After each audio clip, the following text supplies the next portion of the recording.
প্রত্যেক দিনের মতো আজকেও বাড়িতে হয়েছিল বহু পদের আয়োজন। তবে আমি আজকে ভাতের থালায় নিয়েছিলাম শুধুমাত্র দুটো পদ, কারণ এই দুটো পদই আমার ভীষণই পছন্দের।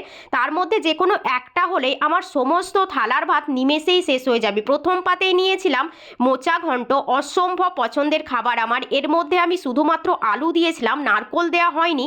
তাতেই যে এত সুন্দর স্বাদ হয়েছিল যা তোমাদেরকে আমি বলেই বোঝাতে পারবো না। আর শেষে নামানোর আগে দিয়েছিলাম আমি গরম মশলা, ওর ঘ্রাণেই তো আমার পুরো থালার ভাত শেষ হয়ে যাওয়ার উপায়। আর তারপরে যেটা ছিল সেটা হলো তোমার হাঁসের মাংস। এই হাঁসের মাংস ছোটোবেলায় মা আমাদের বহু খাইয়েছে, কারণ তখন আমার মা বাড়িতে এই হাঁস পালন করতো। তবে এখন সেই পুরনো বাড়িও আমাদের নেই, আর সেই মায়ের পোষা হাঁসও নেই, তাই এগুলো আমাদের কিনেই খেতে হয়। মাংসটা রান্না করেছিল আমার ভাবি। কি আশ্চর্যের কথা, ও কিন্তু হাঁসের মাংস পছন্দ করে না, খায়ও না, নুন চেখেও দেখে না। তাতেও যে নুন ঝাল এত পারফেক্ট কী করে হয় সে ওই জানে। দারুণ